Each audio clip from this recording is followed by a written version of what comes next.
ससुराल की बत्ती गुल।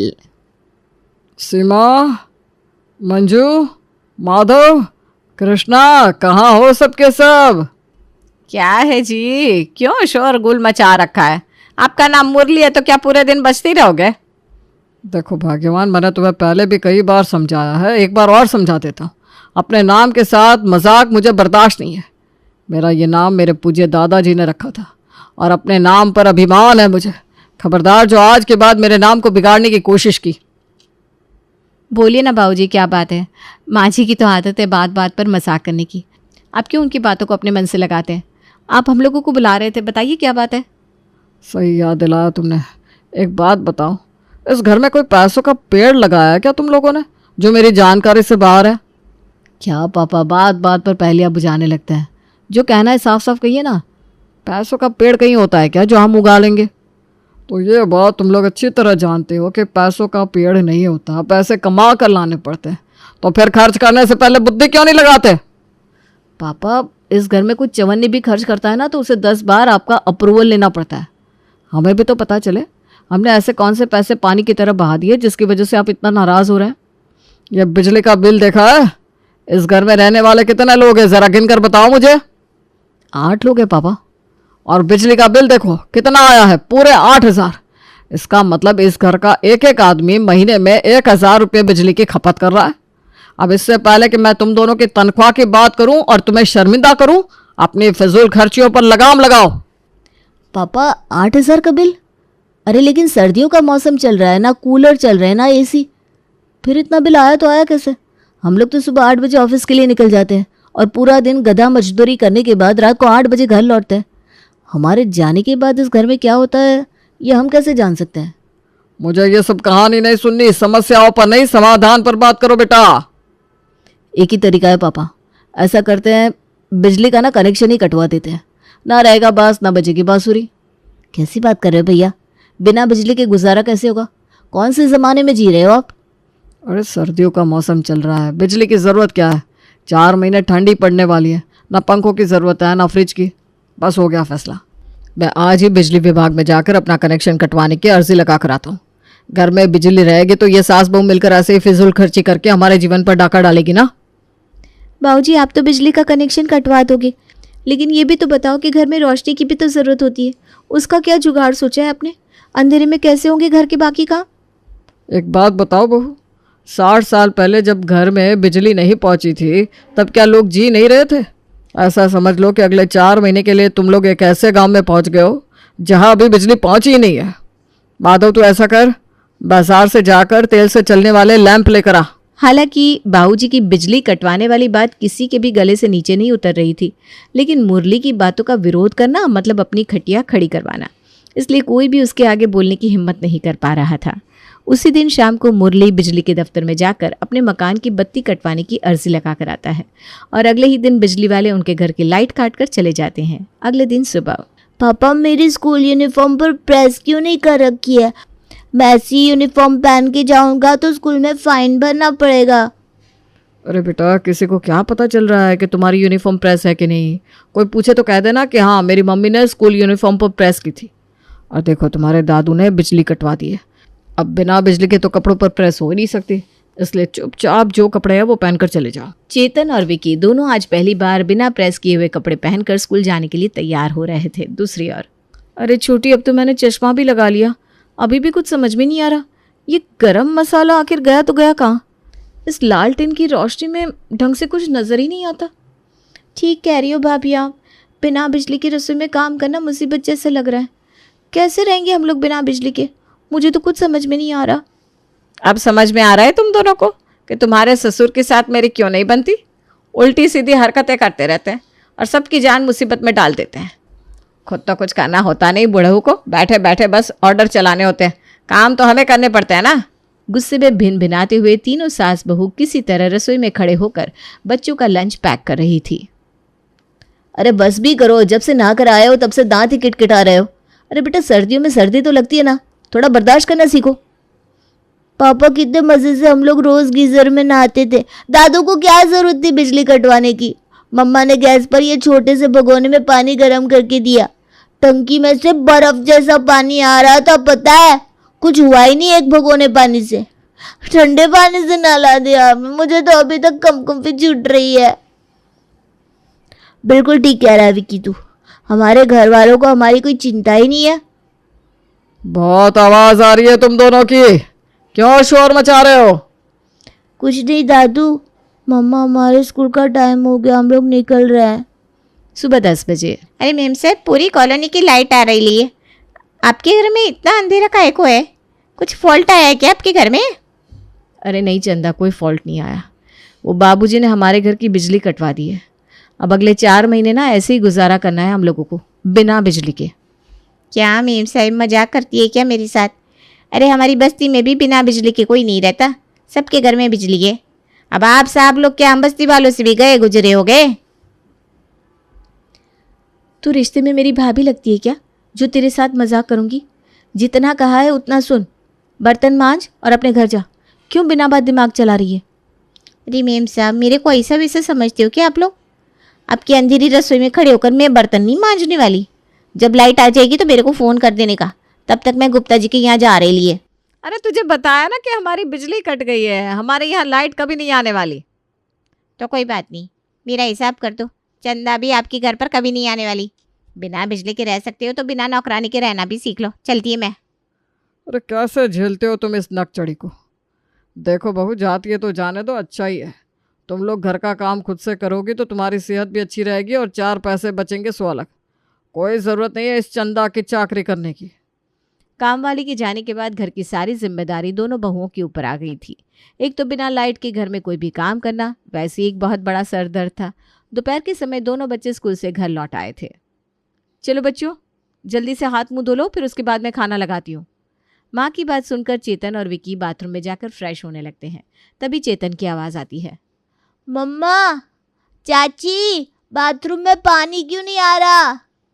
क्या हो रहा है इस घर में? चारों तरफ बिल्कुल अंधेरा है, नल में पानी भी नहीं है। कोई बताएगा मैं क्या करूं? अरे भाभी, ये तो हम में से किसी ने सोचा ही नहीं कि जब बिजली नहीं रहेगी तो टंकी कैसे भरेंगे, और जब तक टंकी में पानी नहीं भरेंगे तो नल में से पानी आएगा कैसे? ये तो बहुत बड़ी प्रॉब्लम होगी। अरे जाकर बताओ ना अपने ससुर को, भर कर लाए पड़ोसी के यहाँ से बाल्टी। इनको ही बहुत बिजली कटवाने का चस्का लगा था ना, हम क्यों ये मुसीबत झेले? दादी, आप दादू के साथ झगड़ा बाद में करना, पहले मुझे थोड़ा सा पानी दो, मैं यहाँ बाथरूम में बैठा हुआ हूँ। अरे बहू, रसोई में से थोड़ा पानी ले जाकर उसको बाथरूम में देकर आ।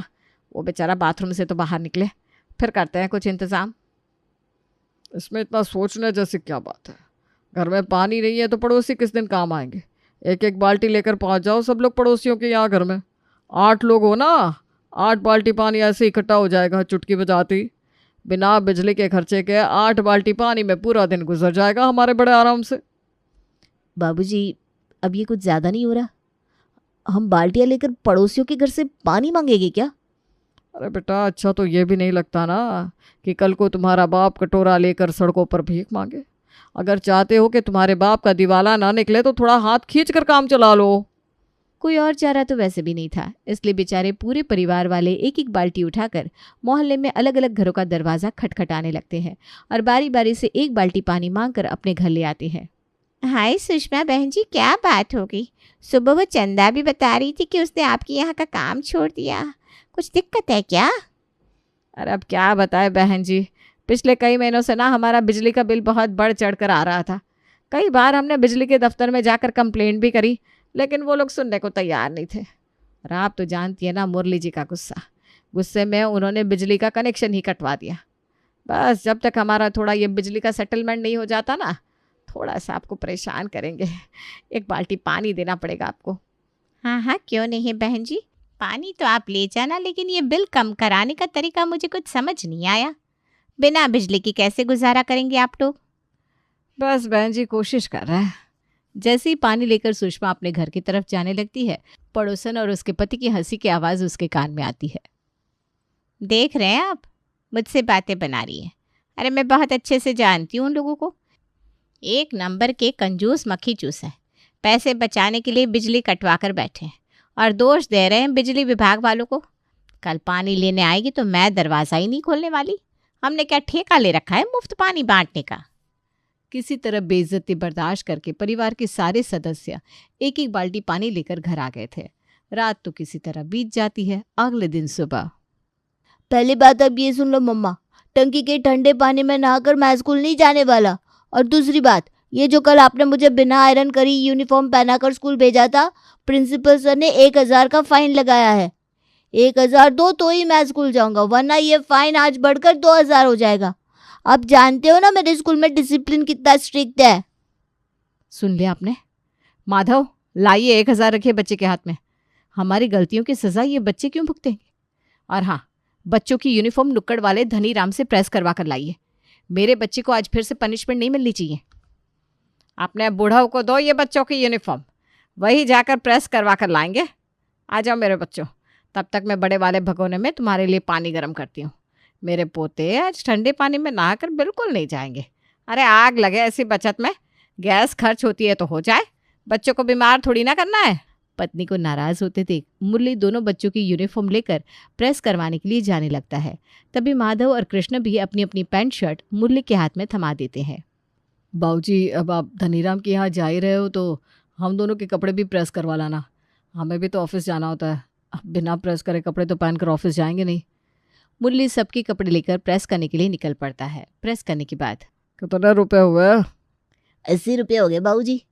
क्या कहा? 80? अरे लूट मचा रखी है क्या तुमने? हमारे ज़माने में तो 1-1 रुपए में कपड़े प्रेस होते थे। अब 10 रुपए का एक कपड़ा प्रेस करने का लेगा क्या तू? कौन से ज़माने की बात कर रहे हो बाबूजी? वो ज़माना तो कब का चला गया। मैं तो आपसे 10 ही ले रहा हूँ। वो नुक्कड़ वाले चाचा को जानते हो? 15 रुपये ले रहा है वो। सुबह सुबह काम का वक्त है, आप टाइम खराब मत करो, फटाफट पैसे दे दो। मुरली बड़बड़ाते हुए 80 रुपये धनीराम के हाथ में रखकर वापस अपने घर आ जाता है। कुछ देर बाद, माधव भैया, मैं ज़रा बाथरूम से आ रहा हूँ। मेरे बॉस का एक इम्पोर्टेंट कॉल आने वाला है। अगर कॉल आए तो मुझे तुरंत बता देना। हाँ हाँ ठीक है, तुम जाओ, मैं ध्यान रखूँगा। जैसे कृष्ण बाथरूम से बाहर आता है तुरंत उसके बॉस का फ़ोन बजने लगता है, लेकिन कृष्ण के हेलो बोलते ही उसका फ़ोन स्विच ऑफ हो जाता है। अरे भैया, मेरा फ़ोन तो स्विच ऑफ हो गया। घर में लाइट भी नहीं है, अब मैं क्या करूँ? ये कॉल बहुत इंपॉर्टेंट था। अगर इस समय मैं बॉस से बात नहीं कर पाया तो बहुत बड़ी प्रॉब्लम हो जाएगी। मैं अभी जाकर पड़ोस वाले गुप्ता जी के यहाँ से अपना मोबाइल चार्ज करा के लाता हूँ। बुरा मत मानिएगा भाई साहब, लेकिन ये तो आपको बिजली कटवाने से पहले सोचना चाहिए था कि बिना बिजली के आप लोग मोबाइल कहाँ चार्ज करोगे। अब रोज़ रोज़ किसी को डिस्टर्ब करना भी तो सही नहीं है। अब आज के दिन आप मेरा मोबाइल चार्ज कर दीजिए, मैं कुछ इंतज़ाम करता हूँ। कृष्ण घर आकर, भैया ये बताओ, एक मोबाइल चार्ज करने में कितनी बिजली खर्च हो जाती है? ज़रा सा मोबाइल चार्ज करने के लिए पड़ोसी गुप्ता ने मुझे 10 बातें सुना दी। आज के बाद कदम नहीं रखूंगा उसके घर। अच्छा, उसके घर पर पाँव नहीं रखेंगे तो ये मोबाइल कहाँ चार्ज करेंगे? गुप्ता के यहाँ नहीं तो सक्सेना के घर तो आपको जाना ही पड़ेगा। आज गुप्ता ने बातें सुनाई है, कल सक्सेना भी सुनाएगा। किसी ने हमारा ठेका लेकर नहीं रखा कि वो हमारी ज़रूरतें पूरी करे। क्या मोबाइल मोबाइल चिल्ला रहे हो तुम लोग? ये मोबाइल अपने अपने ऑफिस से चार्ज करके लाया करो। और हाँ, एक पावर बैंक खरीद लो अपने ऑफिस से, उसे भी चार्ज करके लाया करो ताकि घर पर बहू का और हमारा फ़ोन भी चार्ज हो सके। कोई फ़ायदा नहीं है कृष्णा, बाबूजी के ऊपर हमारी बातों का कोई असर नहीं होने वाला। शाम के 6 बजे। अरे सर, आप कई दिन से बच्चों को ट्यूशन पढ़ाने के लिए नहीं आ रहे। आज भी 6 बज गए, अभी तक आप आए नहीं, क्या बात है? वो क्या है ना भाभी जी, 6 बजे आपके यहाँ आने का कोई मतलब ही नहीं रह जाता। बिजली तो आपके यहाँ है नहीं और अंधेरे में बच्चों की पढ़ाई होना पॉसिबल नहीं है, बस इसीलिए मैं नहीं आया। जब आपके यहाँ बिजली का कनेक्शन हो जाए तो मुझे कॉल कर दीजिएगा। अरे ऐसे कैसे? एडवांस फी ली है आपने दोनों बच्चों की। अब आप पढ़ाने नहीं आओगे तो हमारा तो नुकसान हो रहा है ना। जब तक बिजली नहीं है आप बच्चों को दिन में पढ़ाने आ जाया करो। देखिए, 3 बजे बच्चों की स्कूल से छुट्टी होती है, उसके बाद मैं बिज़ी रहता हूँ। आपके बच्चों के अलावा और भी जगह मुझे ट्यूशन देनी होती है। हाँ, लेकिन अगर आप इतना इंसिस्ट कर रहे हो तो मैं 3 से 4 आने की कोशिश कर सकता हूँ, लेकिन उसके लिए बच्चों की फ़ीस डबल हो जाएगी। अभी आप 3000 रुपया पर स्टूडेंट दे रही है, फिर आपको 6000 देना पड़ेगा। अब 2 बच्चों का ट्यूशन छोड़ कर आऊँगा तो उनकी फ़ीस भी तो मुझे आपसे ही निकालनी पड़ेगी ना। अरे निकाल कर बाहर कर इस टीचर को। जानबूझकर मनमानी फीस वसूल रहा है। जो बच्चे ट्यूशन नहीं पढ़ते वो पास नहीं होते क्या? ससुर की बात सुनकर बहू फ़ोन रख देती है। मम्मी, ये क्या कर दिया आपने? अब मेरा ट्यूशन भी हटवा दोगे क्या? 1 हफ्ते में एग्ज़ाम शुरू हो रहे हैं, अगर मैं फ़ेल हो गया तो फिर मुझसे मत कहना। बच्चों की बात एकदम सही है भाभी। एग्ज़ाम सर पर है, ऐसे कैसे बच्चों का ट्यूशन हटवा दे। अगर बच्चे फेल हो गए तो उसकी जिम्मेदारी कौन लेगा। और हाँ, मैं तो बताना ही भूल गई कि गैस ख़त्म हो गई है। अब खाने का क्या करना है आप ही बता दीजिए बाबूजी, क्योंकि बिना बिजली के इंडक्शन तो चलेगा नहीं, और गैस वाले ने सुबह से पहले सिलेंडर देने से मना कर दिया है। पता नहीं क्या हाय मचा कर रखते हो पूरा दिन। अरे पड़ोसी किस दिन काम आएंगे। जाकर पड़ोसियों से मदद मांगो, उनकी गैस पर जाकर दाल चावल उबाल लो, कौन सी बहुत बड़ी बात है। थोड़ी बहुत समस्याओं का हल अपने दिमाग से भी निकाल लिया करो बहू। खबरदार जो किसी के घर दाल चावल उबालने गई तो। सोसाइटी में पहले ही 2 पैसे की इज्जत नहीं बची है हमारी, बिल्कुल भिखारी बनाकर रख दिया है। कोई ज़रूरत नहीं है किसी के घर जाने की। और आप अगर कल के कल बिजली का कनेक्शन नहीं जुड़वाते ना तो मुझसे बुरा कोई नहीं होगा। बहुत सुन ली मैंने आपकी मनमानी, लेकिन अब नहीं सुनूंगी। बच्चों के ट्यूशन हटवा दो, काम वाली को हटा दो, बच्चे बिना प्रेस किए कपड़े पहनकर स्कूल जा रहे हैं। अरे थोड़ा तो दिमाग लगाइए आप।